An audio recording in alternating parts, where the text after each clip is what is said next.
I'm going to welcome you back. So before coming here, I watched a very short interview with the maker of this movie, Mert, and with another Tom, and they explained that the core point for them of making this movie was to go beyond the data and the numbers and the graphs of climate change, and to really make people feel the impact, to really show the human face of climate change and its devastating impacts.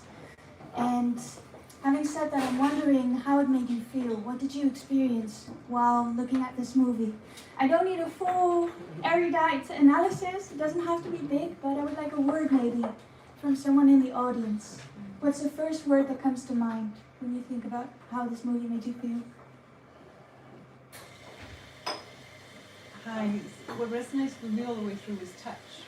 The movement of a hand, the movement with the water, and losing touch on our culture. And many of us here are from different international backgrounds. We've relocated for whatever reasons, and staying in touch with your own culture and identity, how we do that in climate change. Can you maybe repeat in the microphone? Yep. Can you hear me now? Yeah, I think we can hear you now. What resonated with me was the touch, was the first word. With the water, with the children, being in touch with our families and our location. And lots of us here being from international backgrounds, we often lose touch with that when we move and relocate for whatever reason. How do we do that and focus on climate change? Anyone else? So the first word is touch. What's the second one? Thank you. For me, the second word would be women. How climate change affects mostly women. Someone else? Common responsibility.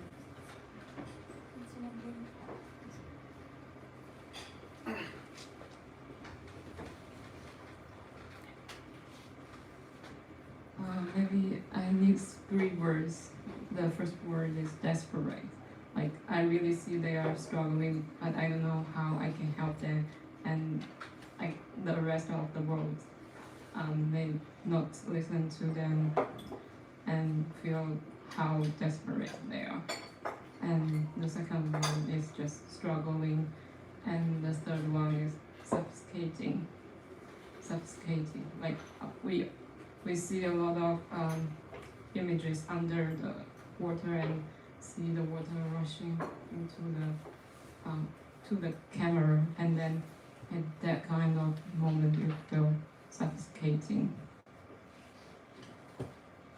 Okay, one last person here.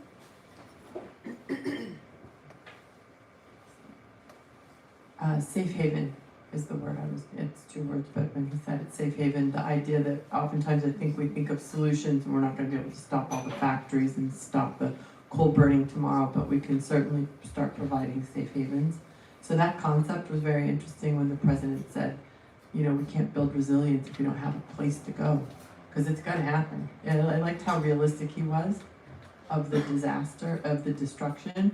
And my last point is, I think for someone as old as me, the climate change, I would like to hear a new word or 2, like climate destruction, so that we stop softening it like friendly fire. Climate change seems too soft now, and we should say climate destruction. And then in contrast to that, we can say climate resurrection or climate regeneration, and have those 2 side by side, because change just bundles it all into this one sort of soft, pleasant sounding word, and then we see the images of horror, and we get that cognitive dissonance, right? So I think destruction would be an appropriate word to call what's happening to places like this, and they need a safe haven.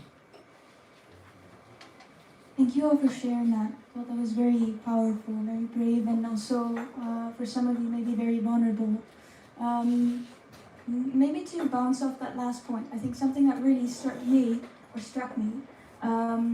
was when Anote explained, okay, we are the canary in the coal mine, we are at the front lines, but we are still engaging in these Paris Climate Agreement negotiations and all of this other climate activism, not just to raise funds for adaptation and to gain a safe haven, but also because we care about the rest of the world and what's awaiting them.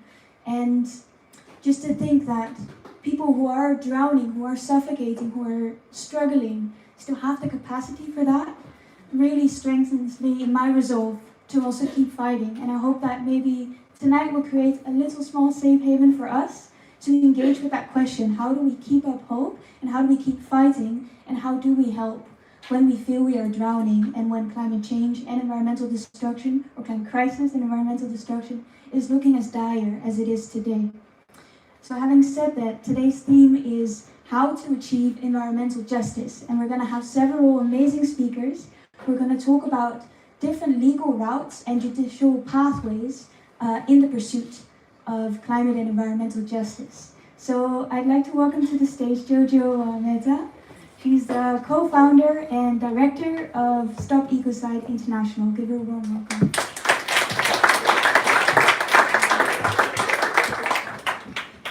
Thank you. And the one phrase that stood out for me in that film was when Anochi Tong said,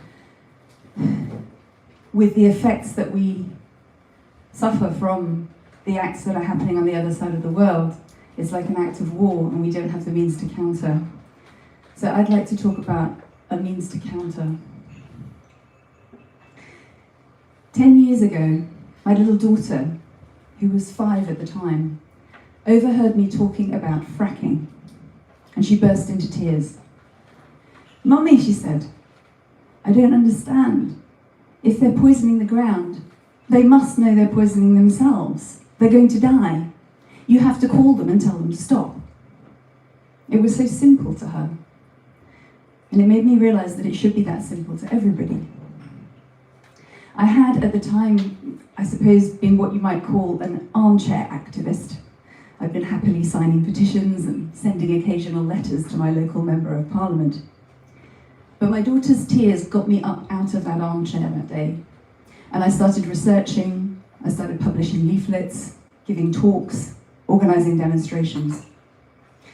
And that work brought me into contact with the barrister and legal pioneer, the late Polly Higgins, who I was to work closely with for the rest of her life. Polly was offering a very simple solution to preventing mass damage and destruction of nature, or ecocide as she called it. Just make it a crime.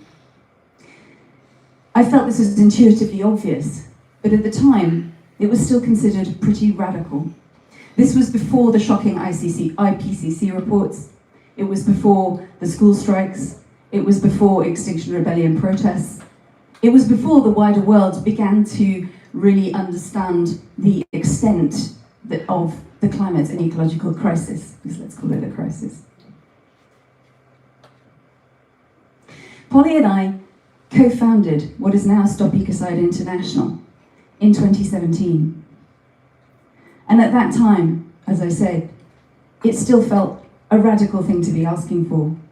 Now, in the light of what we know, it's beginning to look like common sense. We lost Polly to cancer in 2019, but many, many others have joined us from all corners of the globe and all sectors of society: law, politics, faith, youth, NGOs, academics, and recently even business and finance. We have teams and associate groups in over 45 countries, all advocating to make ecocide a crime at the International Criminal Court right here in The Hague, alongside genocide, war crimes, and crimes against humanity. And this initiative is already being discussed in dozens of governments, some on public record, some behind closed doors. The European Parliament has recently proposed including ecocide-level crimes into EU law. Belgium is in the procedural stages of legislating for ecocide. And right now, literally today on World Environment Day, as I'm speaking, an ecocide bill is being introduced into the Brazilian National Congress. Why a crime of ecocide? Criminal law is often thought of as a framework for punishment, and yes, that's how it works. But that's not what it's for. Murder is not a crime in order to punish murderers. It's a crime in order to stop people killing each other. Criminal law is protective law. It's what makes us safe. And the damage that our economic activities have been creating in the living world around us in recent decades, while largely unintended, are nonetheless extremely dangerous to climate, as we've just seen, to nature, and to people. And we're witnessing a rising global frustration with the slow pace of action to address this danger. There are many environmental regulations in place around the world, but they are often badly followed, poorly enforced, woefully monitored. And multilateral environmental agreements, like the Paris Agreement, are not binding. So this means that genuine action on sustainability and regeneration is still an uphill useful. It reinforces existing laws. A board of directors will approach its climate and environmental obligations very differently, knowing that if it fails to fulfill them and commits ecocide as a result, its members could be held criminally responsible. Ecocide law also helps us to shift our cultural mindset. When we place severe harm to nature at the same level as severe harm to people, we can better understand our responsibilities to the living systems that we entirely depend upon, and we can start making decisions in a far more conscious way. And the definition of ecocide creates a useful lens through which industry can look to assess its practices and steer strategic change. The proposed legal definition of ecocide is clear and concise. Ecocide means unlawful or wanton acts committed with knowledge that there's a substantial likelihood of severe and either widespread or long-term damage to the environment being caused by those acts. It's unreasonable to expect policymakers to know exactly what each sector should do to genuinely become sustainable. But it's eminently sensible, on the other hand, to give the experts within those sectors the framework they need to work it out. Ecocide law can be thought of as the protective counterpart to rights law, both to the rights of nature, which are being developed all around the world in many jurisdictions, including here in Europe, and also to the human right to a clean, healthy, and sustainable environment. And we can understand this complementarity quite easily when we think of a simple example. Our basic human right, the right to life, is protected by the fact that to take away that life is a crime. So, ecocide law presents both a concrete route to planetary security and also a ground rule to level the playing field economically, one that goes beyond short-term electoral cycles and politics, and that can help steer us through a safe and just transition. It's practical, it's achievable, and the direction of travel is already established. This work gives me hope. Knowing that we can put in place a guardrail to protect our beautiful Earth and all her living beings from the worst harms means that there is hope. And my hope today is that you will feel this too, and you will help to drive this crucial global conversation within your own networks, your own sectors, and of course, with your politicians. Thank you.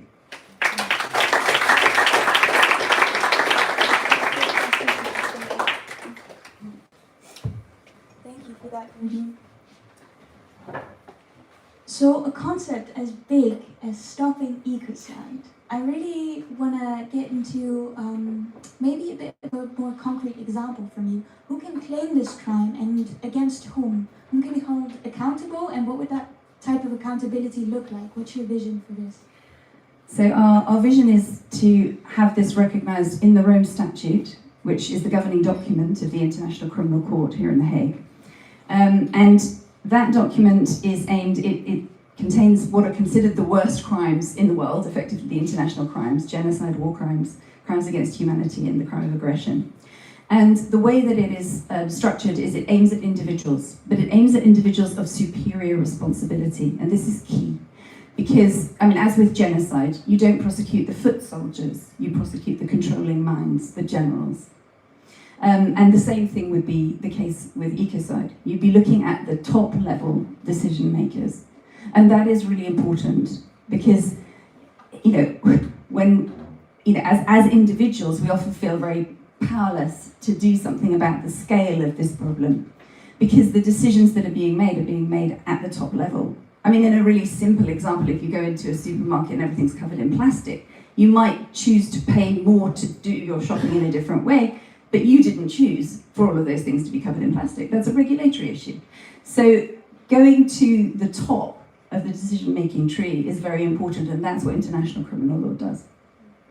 And with you talking about experts of different sectors, do I understand that part of the revolutionary approach that you're proposing here is that it wouldn't just be state actors, it would also be maybe private business people? That's absolutely right. That's absolutely right. The Rome Statute doesn't distinguish. In fact, it's the only context in which even heads of state don't have immunity. But of course, those individuals don't have to be state actors. And in fact, with ecocide, we're often talking about a corporate crime. And so you'd be looking at the key decision makers within those corporate structures. And so I've been watching Stop Ecocide grow. Every time I'm at a protest now, I see the flags waving and I feel supported. But I'm wondering, what's the development looking like around the world now? I know the ICC is very far away for most people, and especially for communities most affected by ecocide. How are you developing and how are you reaching more people? It's actually really important. The subject that we've been watching in the film actually is hugely relevant because the country that is really leading on this is Vanuatu, which is precisely one of the Pacific Island, Great Ocean states, really, we should call them.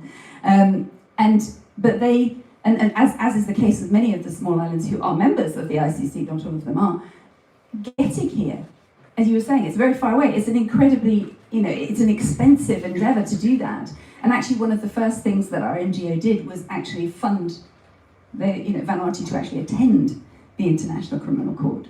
And that country was the first to put it to all the member states, there are 123, that they should consider adding ecocide to that list of crimes. And actually, if ecocide is added to that list of crimes, suddenly the relevance of the International Criminal Court will be there for many more countries than it has been in the past. So that's also really important to consider. Couldn't agree more. Thank you, Jojo. If you have questions for Jojo, there will be a panel at the end where you can unleash all of it on her. And for now, I'll be announcing the next speaker. We have here tonight Judge Luis Antonio Mondlane. He is the Chief Justice of the Crime Section of the Supreme Court of Mozambique and also President Judge of the Southern African Development Community. Welcome to the stage, Chief Judge Luis.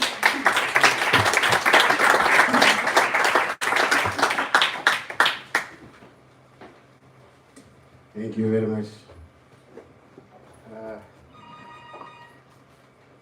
Well, I'm overwhelmed because when they invited me, I didn't know I would find that we'll meet such a wonderful gathering just to interact. And well, I did prepare some notes, but it's useless. It's better to speak just freely, like the other speakers, preceding speaker did. Oh, so first of all, I would like to greet you. Good afternoon. Good afternoon. Yes. And second, I would like to express my gratitude for inviting me to be with you at this time to discuss very sensible matter, which is the justice, what? Okay? Justice and ecocide, or how to achieve justice regarding crime of ecocide. So having said that, let me start by quoting Alexandre Dumas. I don't know if you know him, you ever came across with his writings in Conde de Monte Cristo. And it says that man is not perfect. He will only be perfect if he can create in the same way as he's capable to destroy. He knows now how to destroy. He's experienced it in destroying. To create. Okay, since he knows how to destroy, he is now halfway in his quest for perfection. So, on top to add to in addition to that, I would like to share also that the development of humankind. Let us say that the Homo sapiens emerged something like 150,000 years ago, the modern Homo sapiens. And what he did, what he's doing up now, he's just destroying everything without any need. Killing animals, destroying plants, forests. But for what? Sometimes without no need to do that. So what we have now is that the Homo sapiens transforming himself into Homo sapiens. He ravages everything, destroys everything, destroys in nature, destroys the very essence of life in the planet Earth. So we are now on the verge of the planet is on its almost limit. We're almost reaching there, where humankind can no longer survive in this planet. So what to do? What to do? There are these actions deliberately made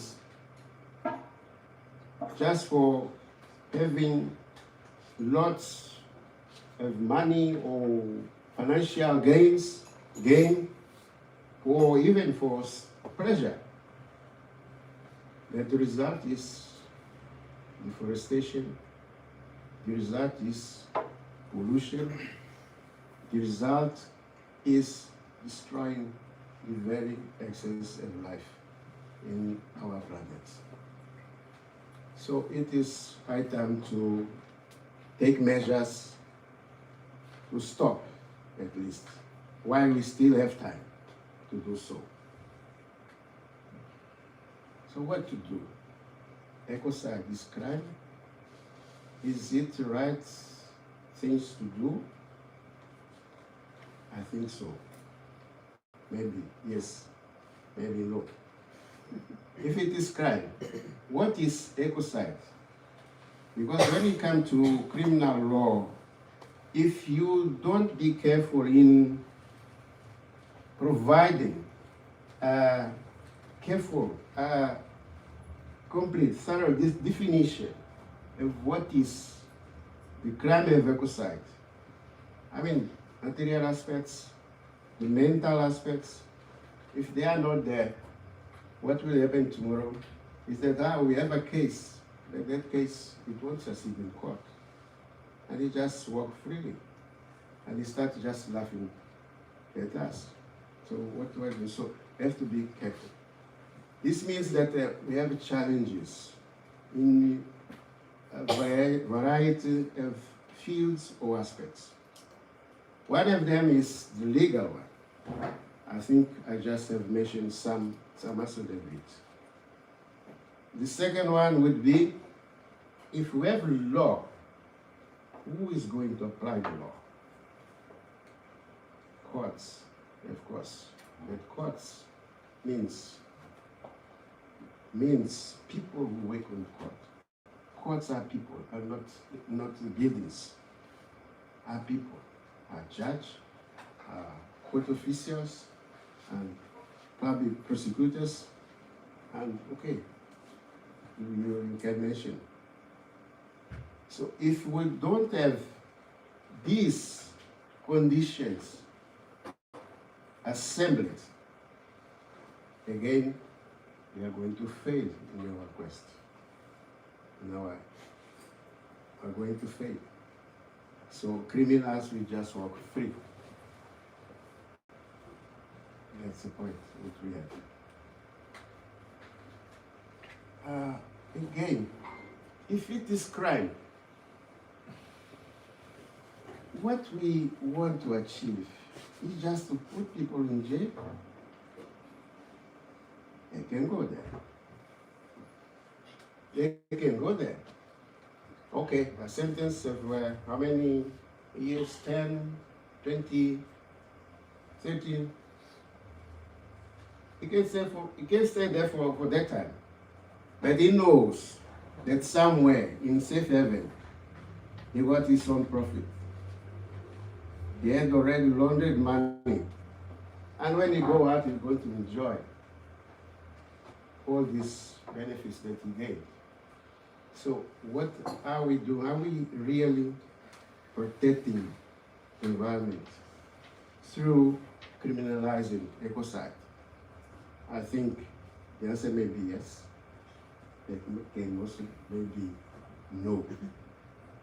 And I'm afraid if the answer is no. So to me, what I think is what we need, if let's give some very practical examples. In Africa, Africa is rich in mineral resources, rich in forest, rich in water, rich in fish, abundant fish, beautiful landscapes. You can name it, everything. Yeah. But if someone comes with a project, he wants to export timber, that's where. What will be the result? Desertification, deforestation. And at the end, what we are getting there is a grave damage to the environment, imbalance to the ecosystem, to the biodiversity of the land. If, for instance, is this a big corporate? I don't know. I don't want to mention anything. I don't want to make any false advertisement.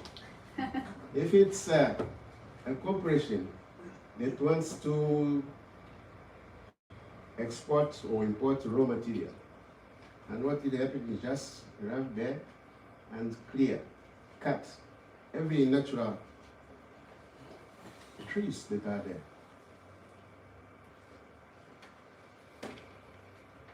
And what he puts, some okay crops that grows, of course, but in the process we have a change of the environment. That natural forest that was there is no longer there. And it won't come back again. Fertility of soil also is compromised because of chemical products that are being used for the sake of gaining a profit. This is just to make an example, to give an example. And that can result in a huge imbalance of the ecosystem and biodiversity. And it can happen, it can end up by causing ecocide in the place. Like for instance, take the example of a big fire in Amazon, in Brazil, just for agricultural purposes. So what is this? Is good? I can't take that. So what will happen? Who is doing this For what? With that, I want to stress that sometimes the mistake we make is that we make laws that will go into to touch the petty. I mean, that people that are farming, that they were employed to countries that we never get the mentors who are sitting maybe somewhere very far from the place. So what will be the result? Okay, dead people there will be jailed. You can't tell them you pay fine because you don't have any money. That doesn't have any money to do that. But the real person that who is motivating, is the mentor of crime, is just free, is free all the time. So, and this is a very critical issue. So we have a challenge, very good, very important challenge on the process, which is strengthening capacity of the judiciary. This is one aspect. Another aspect is who is going to trial. Okay, national jurisdiction, I think they can play a very important role. But to me, what we need is, because the crime is there, the nature has already been devastated, is to get people who did that to compensate the victims of that process. Not only compensate the victims, but to engage in repairing the damages to the environment. I think that would be very important, rather than putting people in jail or something like that. Just to make them compulsory, compensate, restore the environment in the place to the extent of status quo ante. So I think I will stop here. I hope you follow, because I'm speaking with many languages. Thank you very much. Thank you for presenting your view on, let's say, a restorative kind of justice. Let me ask you, you talked about maybe supporting capacity with the judiciary. Is it a type of maybe judicial activism that you're looking for from judges, or how do you see this? Okay, judicial activism, yes, we can talk about that. Yes, it's important. But what I mean is we have to train people. We have to train judges, we have to train public prosecutors, train in various aspects, legal aspects, and practice, good practice. Yeah, I think is that what is important to do. Mm-hmm.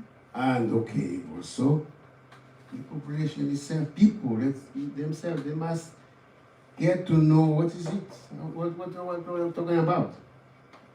Yeah. And so, with respect to educating the people, you're talking about compensation, right? As a form of restoring harms done, rather than locking people up, having impunity end by having them repay the damages that they've done. Yeah. What kind of recourse do people have?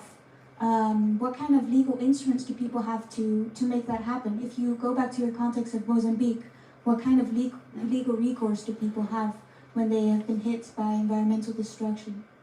That's the point. And the way your role as NGOs comes in is to assist, the state, to assist every institution that can operate in one way or another in educating people. And also, what is more important is to come to legal ground. I mean, the definition and enacting, having a law punishing climate oxide. That's starting point.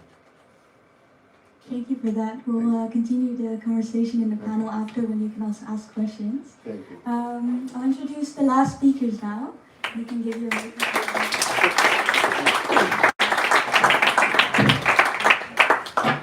I'm introducing Mert and Vishal from World Youth for Climate Justice. Welcome on stage, please.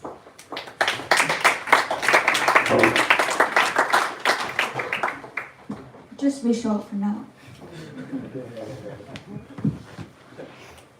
Awesome. Thank you so much for that introduction, and thank you so much for this invitation to be part of this wonderful discussion. My name is Vishal Prasad. I'm from Fiji, from the Pacific, and I represent the Pacific Island Students Fighting Climate Change, which is an organization that has been working on seeking an advisory opinion of the International Court of Justice on Climate Change.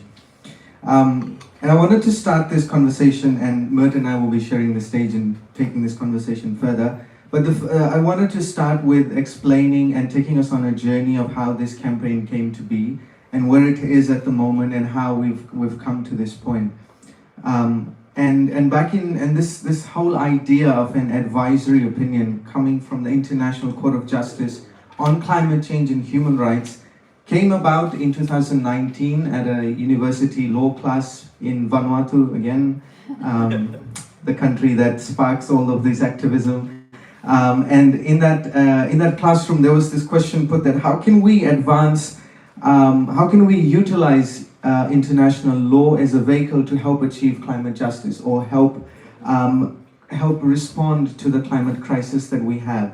And this was one of the most ambitious options that was brought to the table. Is what if we get the ICJ, the world's highest court, to give us an opinion, give us direction, guidance, and clarification on what needs to be done by countries and all stakeholders in order to get us back on track.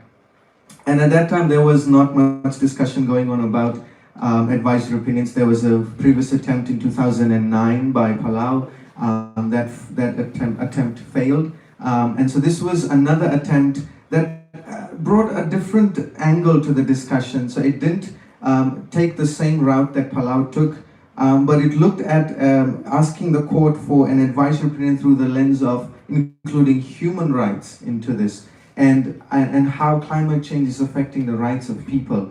And that brought the dimension of climate justice to this request, because we're now talking about how climate change is affecting the rights of people everywhere, and you have vulnerable and frontline communities, many, if not all Pacific Island countries that are part of this category, whose right to life, right to water, housing, sanitation, and all of these things are being affected on a day-to-day basis. I had the opportunity to visit one of the first villages in Fiji that was relocated by the government because it could no longer live or be situated where it has been for generations. And I have firsthand seen how sad the situation is when people are being forced to leave the land where they were grown up, where they had grown up in, where their ancestors were buried in, where they had been farming, where they had been fishing, and they had lived all of their lives with, and they have now been forced to leave those places and go to another, and which brings a whole set of new challenges because of that new location. But in a nutshell, someone mentioned that this was about bringing a human face to solving the climate crisis, and this campaign, by touching on the dimension of human rights, brings that to the fore, because we think that is also a very critical angle when we talk about climate justice. But that's just one angle. And the other dimension, the other theme that we were very passionate about was, again, this is back in 2019, was the idea of intergenerational equity. That this isn't just about current generations of people here right now, but also about future generations. That this is about ensuring that the protection of rights is not just for us, but also the rights of those to come as well. And so that dimension was also very strong. And we approached the government of Vanuatu.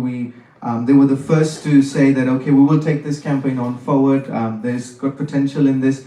And then slowly that momentum built up. We had the Pacific come on board, and then other countries of the world came in, and on the 29th of March, the UN General Assembly adopted a resolution historically by consensus. It's the first advisory opinion that was adopted by consensus, and the matter has been referred to the ICJ. And so the court has now provided us with a timeline. States are invited to make written submissions at the moment until October, and then there's a period until when they can make comments on written submissions in January. And so the process has been unfolding.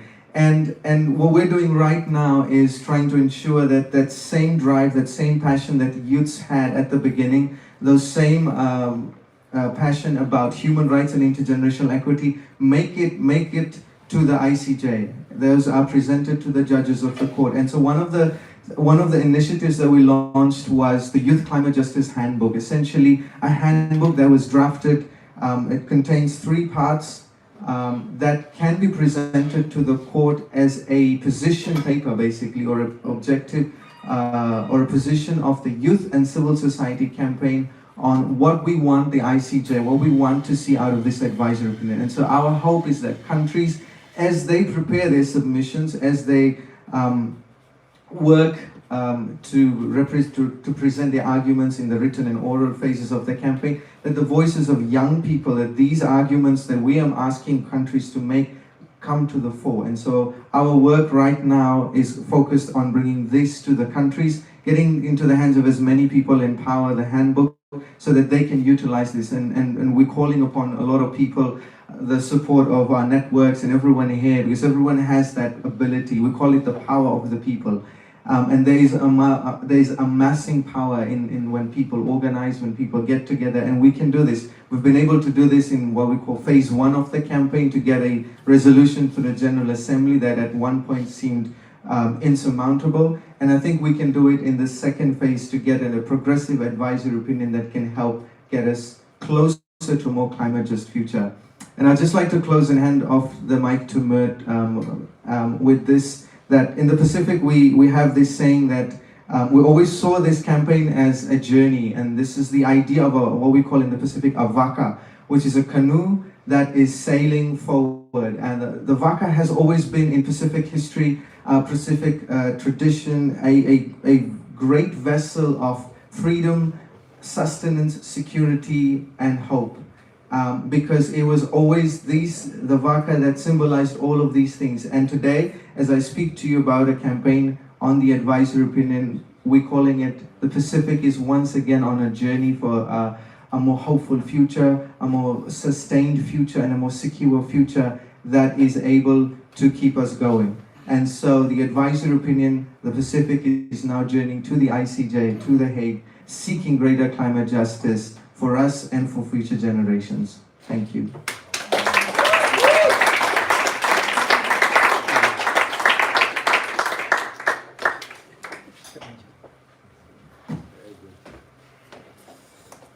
Wow, and now you need to go after this wonderful speech by my friend and my brother, Vishal. By the way, sorry Vishal, I gotta do it.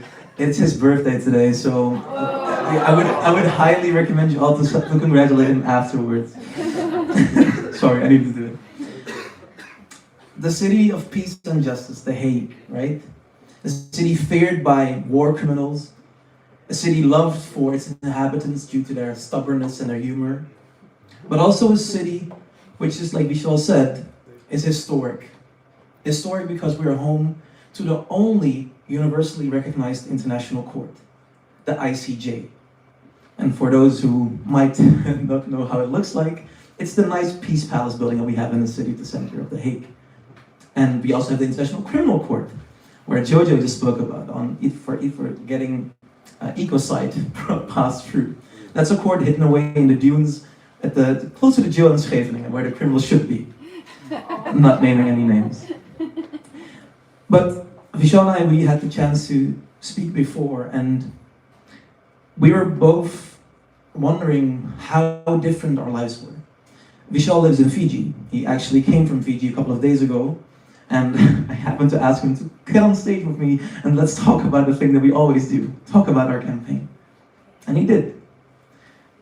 And the amount of water that lies between us, we just Googled it, shows that we're divided by the ocean, but we're also united by its threat, the threat that is going to rise. And we're currently living in a city which should not be existing as of now, due to the fact that we're living under sea level, so to say. In the Netherlands, we call it like that. But due to the adaptation that we did before, the Dutchmen, you know the story, I'm not going to talk about that, we managed to survive. And survival is the key of this advisory opinion campaign that we're talking about. Because you've heard it in the past, in Paris in 2015, 1.5 degrees is the max that we should allow. You've heard before, right? Well, I hate to break it to you. Currently, we're currently on a trajectory towards 2.7 degrees Celsius. So 1.5 is out of the room. And to be very clear, I'm quoting my friends now from the Pacific, 1.5 is enough for them to just survive, not to thrive. So why would we give ourselves a chance to thrive and use all of the resources that we can find, but not give them the same opportunities? Why is it that we can do whatever we want? We can point fingers, we can destroy all of our forests, but we can't help our friends who are literally drowning away. It's not the first time that the ICJ advisory opinion has been discussed on this The Hague Talks stage. Actually, a couple of years ago, one of our campaigners also stood here. And it was back then, just a couple of weeks before, a couple of days, I must say, before COP26 in Glasgow, the infamous COP. Because at that COP, our campaign still had a lot of work to do, so to say. We had no resolution yet. We had no consensus, which we have right now. And today, the reason that Vishal also is here today in The Hague is because the Bonn SBs, the climate conference negotiations are taking place in Germany. And during these negotiations, we'll see what the contents are going to be for the upcoming COP, the so-called oil COP in the United Arab Emirates. And this battle between big money, between a fossil fuel industry which is embedded fully into our economies and into our governments, is the battle that we're currently fighting. And what we're offering with our advisory opinion is basically a tool, a legal tool, the final international legal tool that we could have found. And this tool will help all of us globally, because it's an internationally recognized court by all UN member states, to use the reasoning of the court, to use their advice in our own national courts, in our own national instances, in our own national cases. Imagine being a judge, but luckily we have one here. Imagine being a judge, and you see and you hear that the International Court, the highest judge possible, has said that human rights are being infringed due to climate change. You must be very, very well informed about your own opinions to go against that. And that's exactly why we're using this tool. Because we know that even though it's a non-binding instrument, it does not mean that it can be binding in its consequences. So, in that way, currently we're looking at a historical position that we're currently finding ourselves in. We want to have young people to be included, because the question of this day today is, how do we achieve environmental justice? Well, the first step is to recognize where the injustices are being committed right now. We have identified that a long time ago. We asked for climate justice in Kyoto. We're not asking now, we're demanding it when we go to the United Arab Emirates. And the reason for that is because the time is literally ticking away. Vishal already said that villages are being replaced due to the fact that we have waited for so long. And if you hear net zero in 2050, it's too late. Don't buy it. We don't have the time. We don't have the luxury to wait that long. So this advisory opinion campaign, and I'm looking at you all future campaigners, because that is what you all are right now, so you're all future campaigners, is the legal tool to make sure that we help those in power accountable.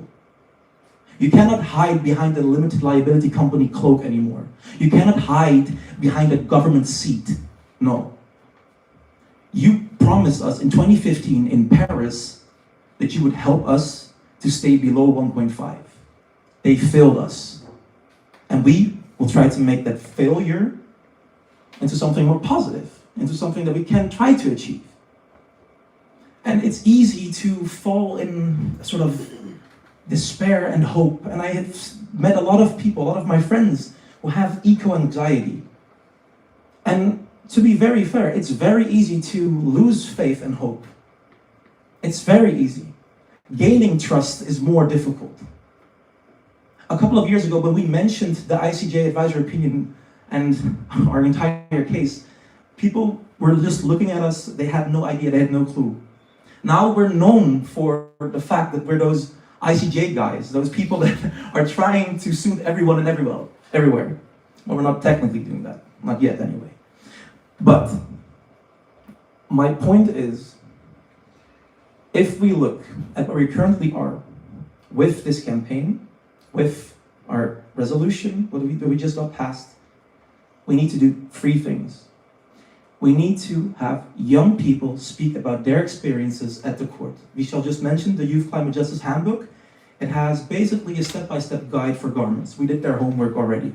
You can find it also on our website, and we have a couple of copies with us, so you can see it in a bit. So that's step 1. Step 2 is we need to have a strong advisory opinion. And what do I mean with a strong one? A strong one is an advisory opinion where governments actually provide their own views on it. So we need to have a lot of cooperation, a lot of countries participating in the proceedings themselves.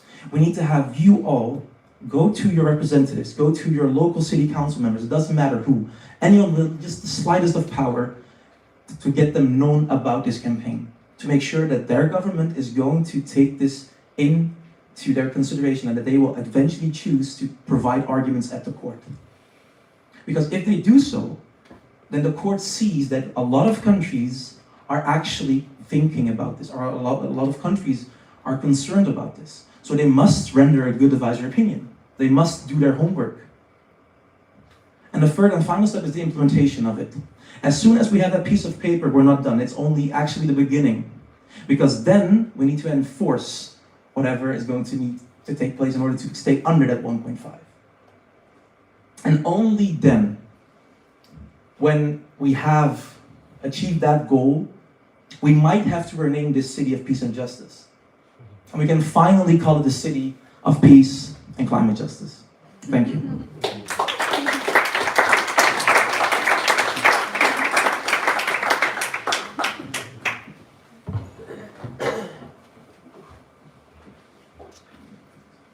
Thank you for that.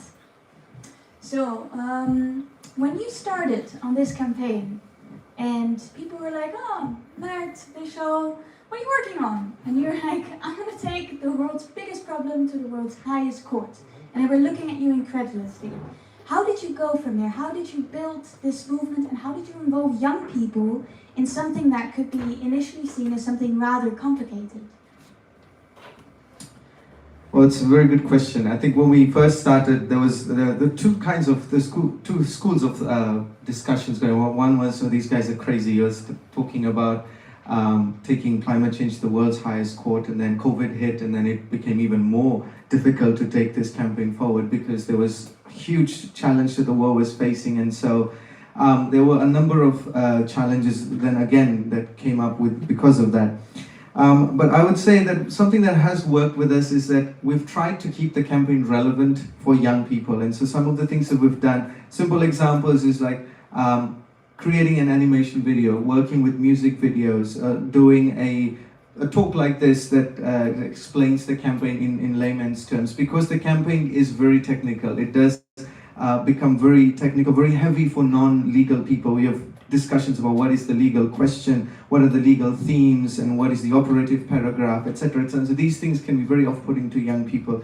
And so for them, we try to make this campaign relevant.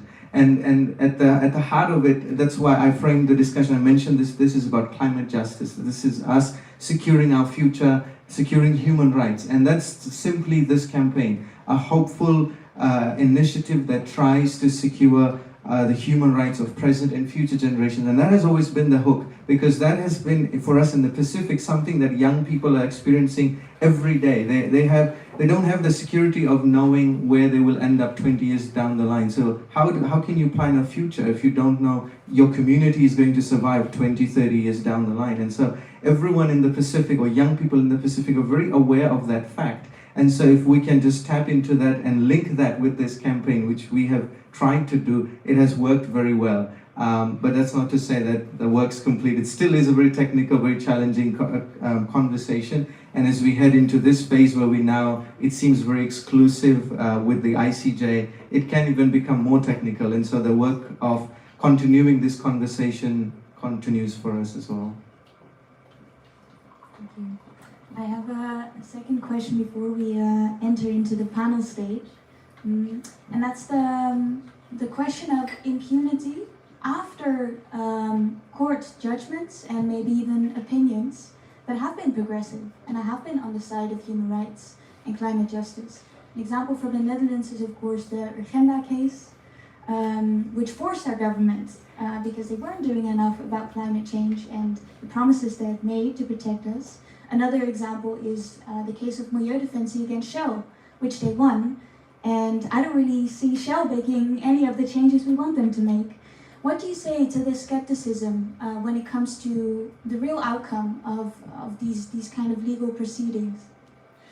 Yeah, thank you for this question. And I think this is a very valid question. It's a question that a lot of people actually have when we discuss this, especially in consideration that we explain that it's non-binding.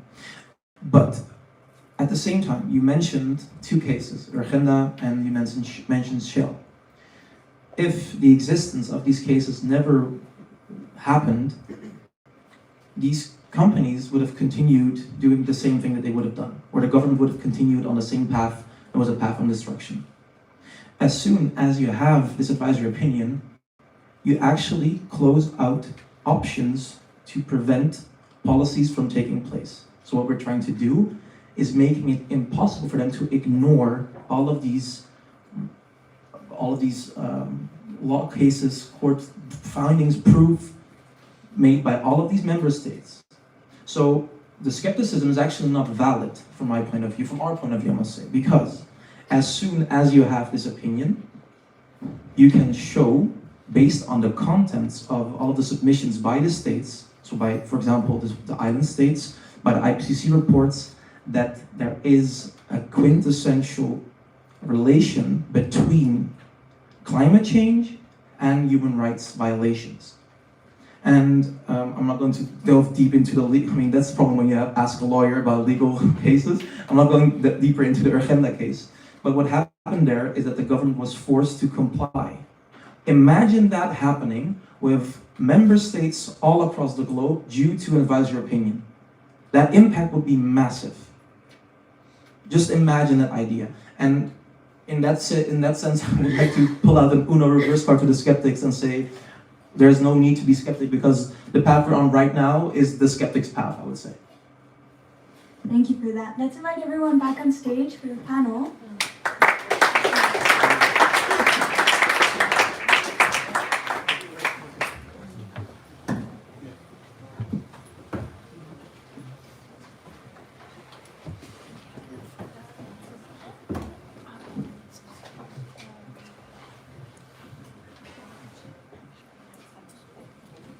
So I have a lot of questions, but I want to share this time and this space with all of you. I think we have a first question here. Yeah, my name is Ferdy Beer, and I'm living in the Netherlands. I joined the G20 group in Indonesia.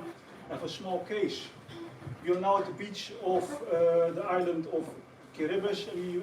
We have a party now, a birthday party with Vishal. Happy birthday. And I'm a little girl now. And I'm very smart. And I want to be a professor later in TU Delft. And I'm writing something, I'm boring with your party, you're dancing and everything. But my pen doesn't work. So it doesn't work, I throw it in the sea. And now Luis is the policeman of the group there. What kind of punishment do you give me? Do you give me, as a little kid, the ecocide law system, ecosystem law, ecocide law rule of law to me as a punishment, or we have here a plant. There will be a tree, a telephone, and a second pen and a paper. What kind of punishment do you give me? Think about an alternative punishment for me as a smart kid, and who thinks about it later as a professor at TU Delft for a sustainable world from the islands of the Pacific. Honorable Judge, what is your verdict? Do you I want have no kids. is a plant discrete? So there's no Also point. write the Holy Bible, some scriptures. You say you're a kid. Yeah, I'm a kid here, but very smart. I think it's an imaginative So, scenario. why to punish a kid? Yeah, but I throw this pen. It's plastic. It's waste. No, Plastic waste. that's out of the range of law. Yeah. But that's the start of Mm, climate change, huh? yeah, I don't think that It's, that's. I'd love to answer that one. His waste and everything. Oh, sorry, yeah, you could. I'm happy to do that. We get asked these kinds of questions quite a lot, actually. But what about the fact that you drive a car? What about the fact that your pen's made of plastic? What about if you litter? All of these things. The corporate PR machine has done an absolutely fabulous job of making everybody individually feel responsible for ecological breakdown and for climate crisis. This is just not true. Okay, I mean, I live in a rural area. If I need to take my kids anywhere, I have to drive a car. I don't have a high salary whatsoever. I have to drive an old banger fossil fuel car. I can't even afford, a decent second-hand fossil fuel car. That is not my fault. If I walk in, like I said about the supermarket and plastic example, all of those things are, we are not just consumers, we are citizens, and we are given options. And the options that we are given are decided at the level of the highest levels of industry and the highest levels of policy. It is nobody's fault if the only pens that they can afford to buy are plastic, if the only food that they can afford to buy is grown with chemicals. That is not their fault. That is precisely why legal pathways like the advisory opinion, like ecocide law, need to be in place, because it needs to be those at the highest levels of government and industry that are thinking a lot more carefully about the decisions they make. And I completely understand exactly what the judge was talking about more training will be needed, because these areas are going to be growth areas in law precisely for this reason. They're going to be needed. But the other thing is that by the time that opinion comes out, by the time ecocide law is actually in place at the international level, there is a gap of time. We don't want it to be a long gap, but that gap's really important, because when you're thinking about things right now and you know that those things are approaching, that is your window for strategic change. A lot of those big companies that are causing all of that damage, the people who are causing that damage, the tops of those companies, are in the wealthy north, and they know that if they have a tap on the shoulder, from a policeman, that not only are they potentially threatened with jail and a wrecked reputation, but their company's stock value is going to go through the floor. So effectively, what you're putting in place is a deterrent, it's a preventive, it's an alert, it's all of those things, and it is not to do with individuals' use of materials. It is to do with decisions at the highest level. Thank you.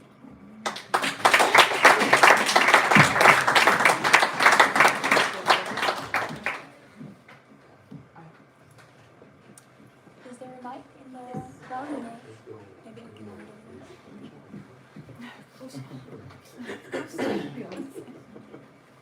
That was fabulous. Thank you so much for that. You know what I think I want to ask everyone, and I mean in terms of this whole range of age and people and perspective, is the mental health side of this, because you guys were talking about it, and we certainly and what just happened and what was triggered and what flooded out was so necessary, right? And we know that it's at a cost to our own sympathetic nervous system, for example. And so this is a fight. This is a war. This is a situation where we have to teach and learn and so on how to fight, or actual proper fighting, not the killing, but the actual fighting. So I'm curious how you guys attend to your mental health, and if you don't think that's a relevant question here, that's something we can talk about later, but it's something with my foundation, you know, we were called Find Out Why. We talk about digital fluency. I looked up your website, you know, and I was checking out your website when you were talking. It's important.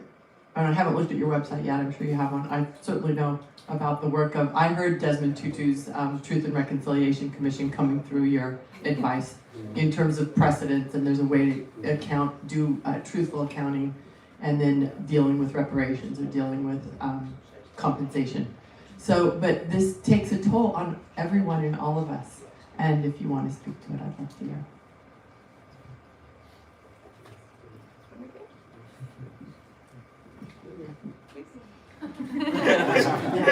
Where do we start? The judge should go first for sure. You've had the most experience in dealing with this, the longest. How do you stay sane, Judge? How do you stay stable and healthy mentally in the face of all of this?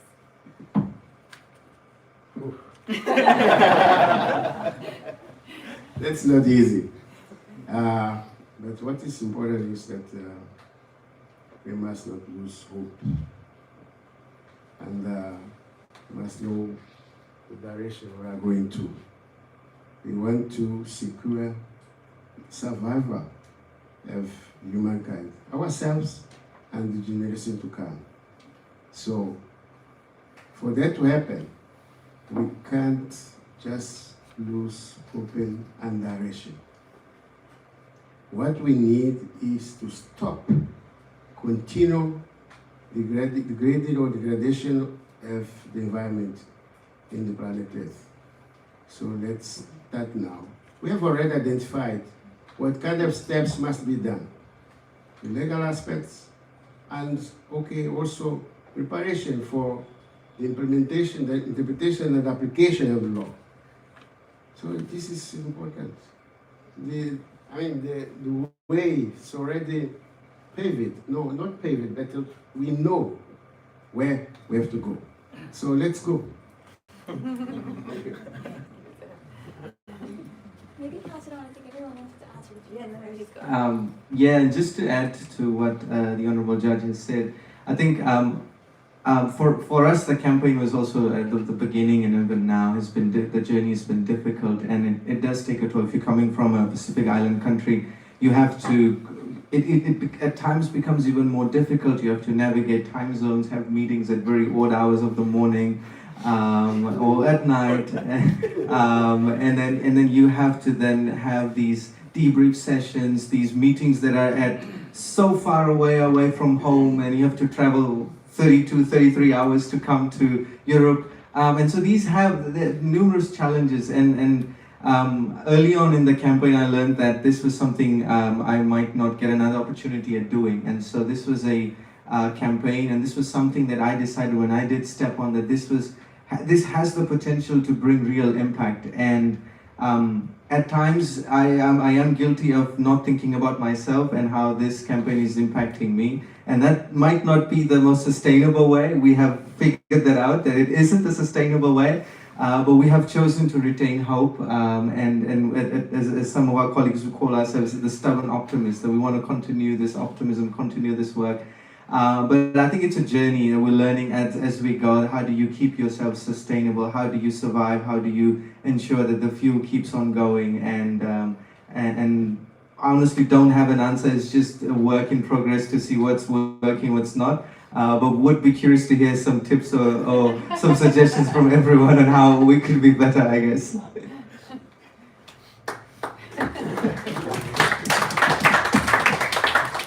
Yeah, I think we tried meditation before, it didn't work. Yeah, and I think I would like to align with what Vishal just said. It can be very tough and very difficult to indeed deal with the consequences of like the toll of all of these these issues. I mean, let's be honest, a climate conference is not like a good news show. It's quite the opposite, which is fine, because I mean the reality is that. So you don't need to sugarcoat it at all. But I do think that what you said, the question is very important, because what happens sometimes when people get too much, when their mental health is suffering due to the work that they're doing, is that also it affects their personal life and the people surrounding them. So what we do is try to keep each other very happy. This is actually maybe a very good tip. We have an appreciation round every single time when we have a call, and it's the beginning of every single call. So we do an appreciation round, and it can be literally anything. Like if someone had a nice drink today, appreciate that drink, just to keep it lively and also like keep it light at the same time. My roommate, he is one of my best friends, and he always said to me, I know that you're trying to save the earth, but also sometimes try to save some time for yourself. And I think that's a thing that we should all carry with us.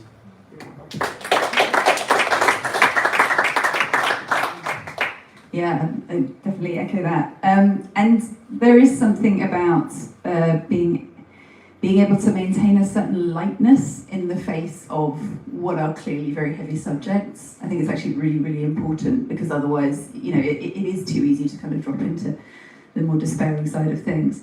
I mean, I suppose I feel quite sort of lucky in a way, in the sense that I feel like what I'm working on is so, it sounds crazy maybe, but on one level it feels like the easiest campaign in the world, because nobody's going to argue with it.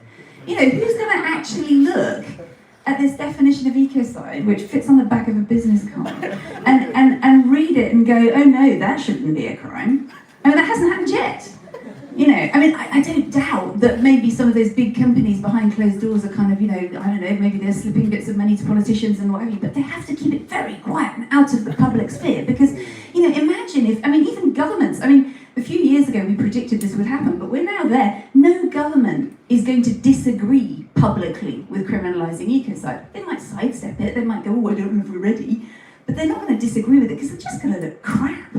And you know, and as for the big companies, you know, they've spent, what, 20 years or more greenwashing and spending millions and millions and millions. The last thing they're going to do is come out in public and say, no, we don't want this. It's going to wipe out all our investment. So, you know, one of the things that kind of keeps me in a good mood is, you know, is the fact that, you know, the more public this conversation is, the easier it is to have, actually. But in terms of kind of personal life, one thing I do, and it's something that I used to do with Polly, with whom I started this campaign, is always put my bare feet on the ground. I mean, obviously not everywhere you can do that. I mean, I spent time in New York and it's very hard to find any ground. But luckily I have a garden, and I go out, you know, whenever I'm home, every morning, feet on the ground, you know, even if it's snowing, although that would make it very short. But just to reconnect. And, you know, I have tried meditating, and I managed to get in maybe twice a week, just because, you know, it's so busy. But always touching base, touching ground at home, seeing my kids, and making sure that when I am home, at least one day a week is zero work. Thank you. I'm gonna add my 2 cents so that I can make a bridge to my own question, very selfishly. I am a farmer in training, a young organic farmer in training, and anyone who knows anything about the Dutch environmental and farming context calls me crazy for doing so. But this really resonates with me, touching the earth as a restorative practice, and that's what I want to talk about after. But first I want to share with you my little tip, which is just thinking about this one quote by the amazing agroecological activist Vandana Shiva from India. And she says, "You are not Atlas carrying the world on your shoulder. And when you feel that you are, remember that it's the earth carrying you." And I think it's really that, understanding the value of restorative action, of community, and community that's wider than our human family, our connection to our non-human kin, our ecosystems. That's something that's just endlessly regenerative and restorative as long as we protect it. And that's where my question goes. When we talk about these type of legal developments to protect environmental justice or to achieve it, I think people think about the punitive side of it, right? About retribution, and that's what your story was about. How do we enter into a conversation about restoration and retribution? Very good question.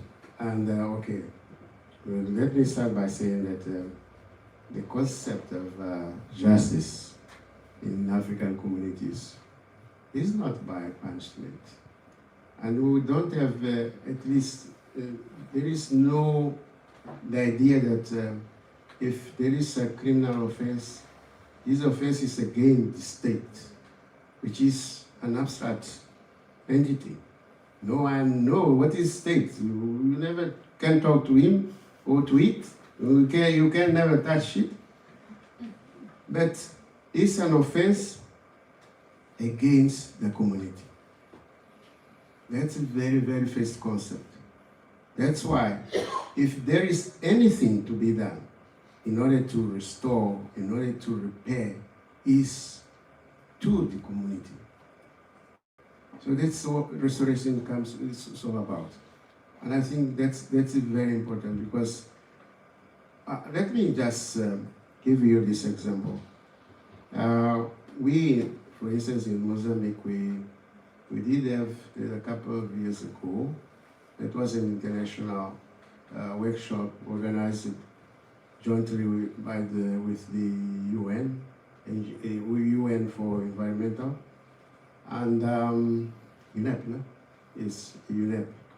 And the topic was greening the judiciary. Greening, so you can just imagine what is greening the judiciary. We are going to paint green all buildings? No. Is to sensitize judges and everyone working in the ecosystem to crimes against the environment, to sensitize people. We have cases, for instance, that if someone is caught, is prosecuted for having killed, for instance, an elephant. Okay. The judge will just apply a fine of, let us say, 100 euros. How much does cost an elephant? Can you say? Yeah, how much?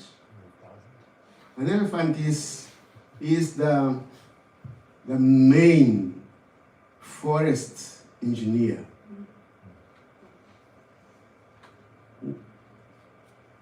Elephant eats tons and tons of fruits, and in the process, he keep walking long distances, and he just spreading seeds all over the way. And that's the way that the forests keep coming back again. So if you kill an elephant, you are contributing to desertifying the land.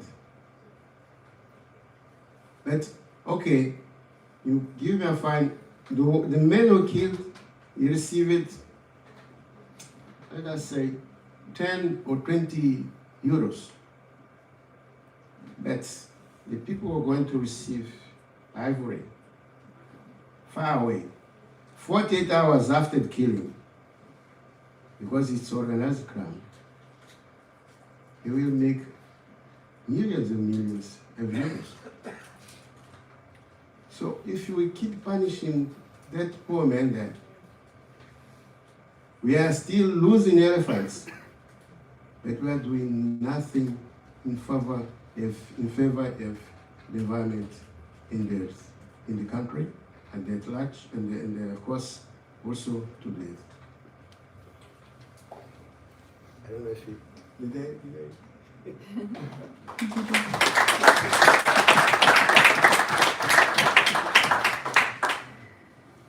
Well, in my area, we haven't got yet to the stage where so the types of sentencing, for example, for this crime being discussed. So we would love to see some form of restorative, regenerative aspects come into that, absolutely.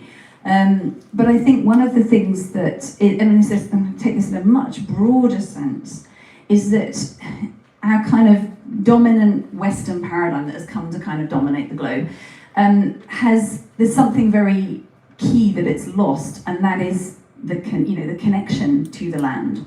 And what we're seeing in terms of our behaviour sort of economically, it's the logical conclusion of centuries of kind of alienation, if you like, and domination.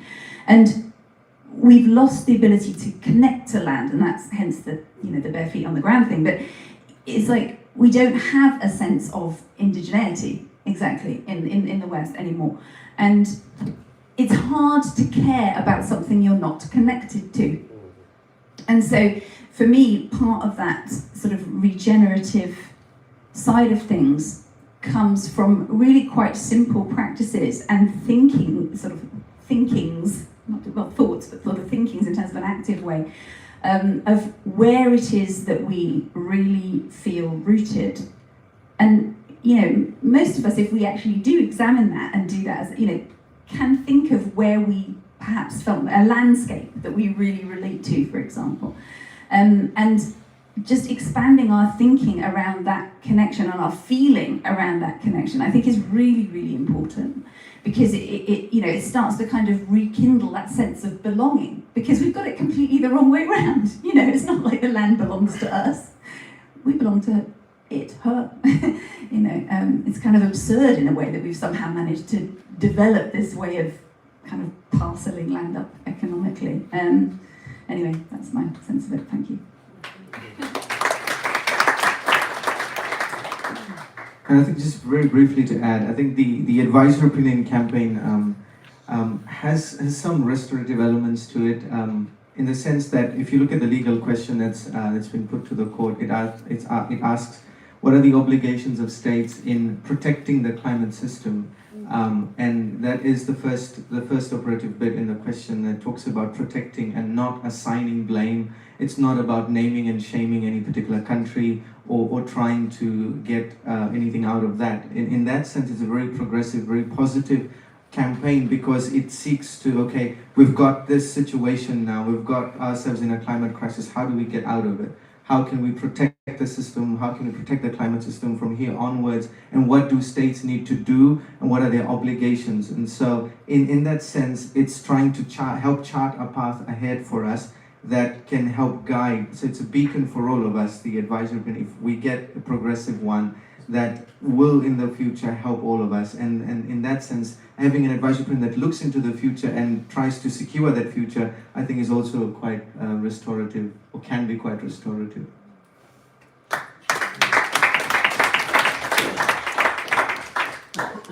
Yeah, and to add on that, I was just looking around and I saw some plants here and there behind you as well.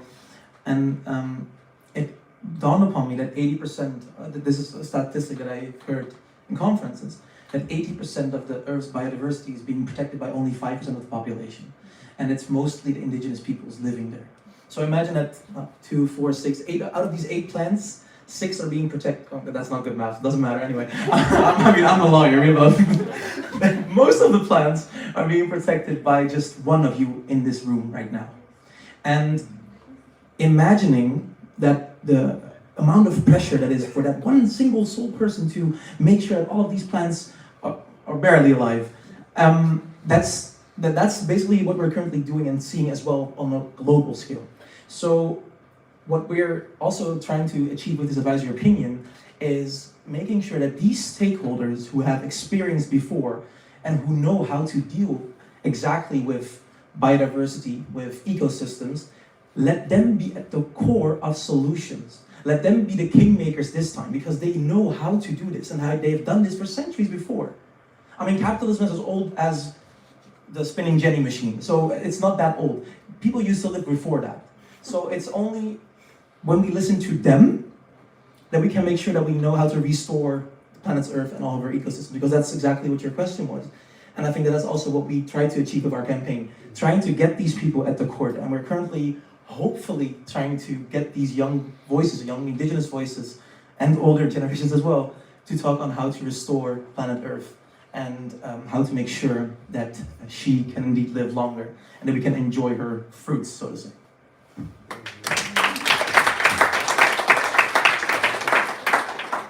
Thank you for that. I will take one last question from the audience. Yes.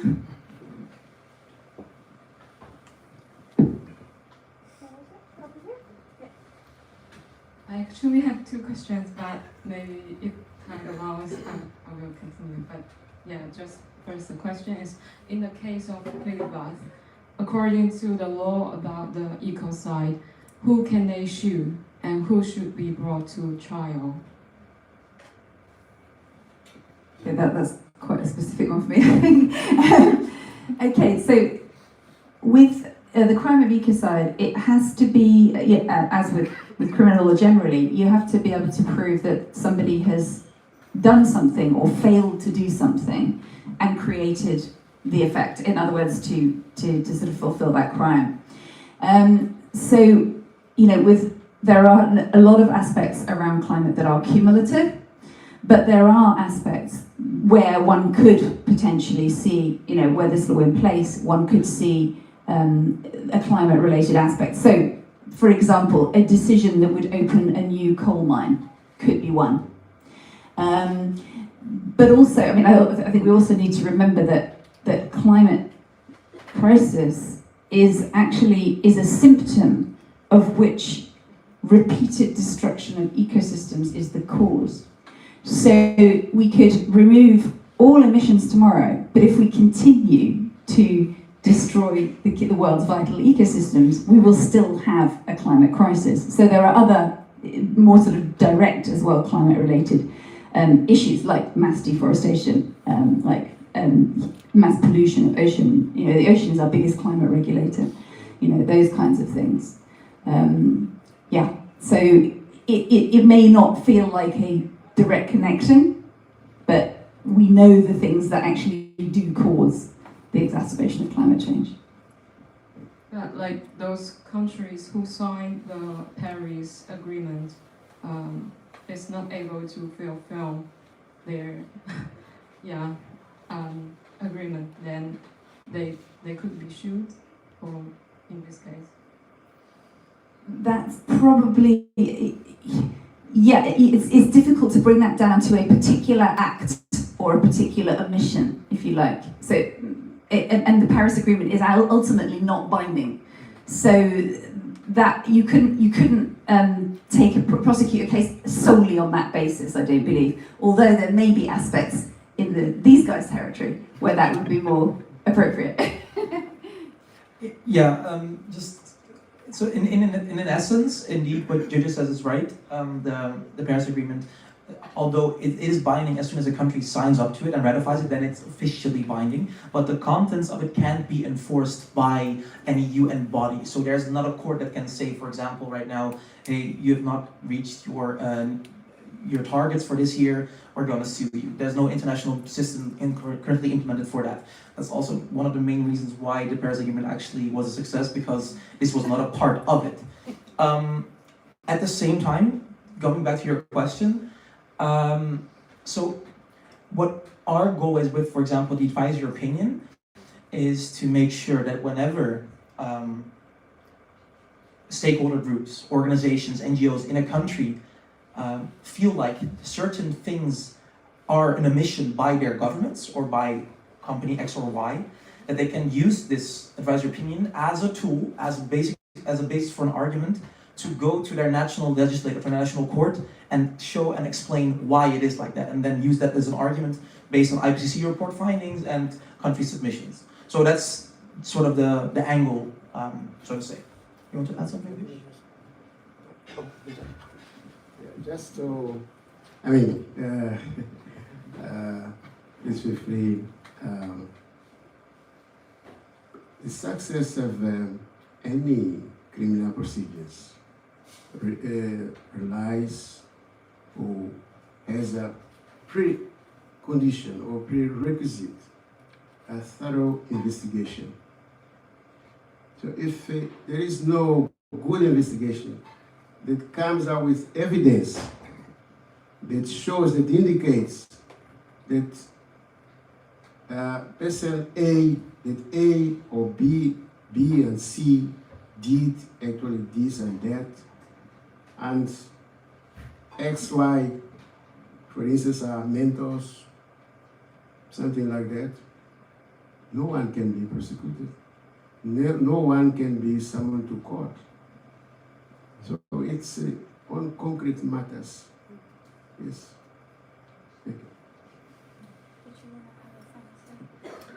you. Just to add to the point that the advisory opinion campaign and when we do have an opinion, it adds to this body of law that will be out there that can help guide states or national courts, regional courts, international courts for when cases like these come, so that there is ample guidance for states or for these courts to make the right judgments. Having said that, that's one outcome of an opinion helping solidify this area of international law and add to the existing jurisprudence by its clarification. But also that we also see that the advisory opinion can help reinforce and strengthen the Paris Agreement. So it isn't meant to replace the agreement or say that this is a completely useless agreement, but there are loopholes, there are gaps that exist in the agreement, and we're all aware of those gaps, and we all are unhappy with those gaps. And so this is an attempt for us to help bridge those gaps or fill those gaps so that countries have less room for loophole, have less room to wiggle out of what their obligations are. And if they do, then the advisory opinion can also provide guidance to courts to help enforce those detours.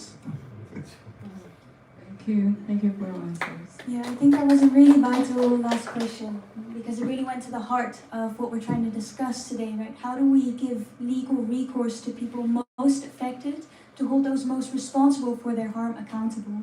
And I think it was a painful question too, because although there are many great developments going on that you've presented today, it also it was an open answer, right? Because environmental justice is a journey, we're not there yet, and legally we don't have those recourses yet. That's why we're working on them, and that's why we hope you are with us on this journey. And I hope that when you go home tonight, you remember that today wasn't just about that legal recourse. I think environmental justice is also about people uniting to survive and celebrating life. And on that note, I really want to end on the birthday wishes. So when I say happy, you say birthday. Happy birthday!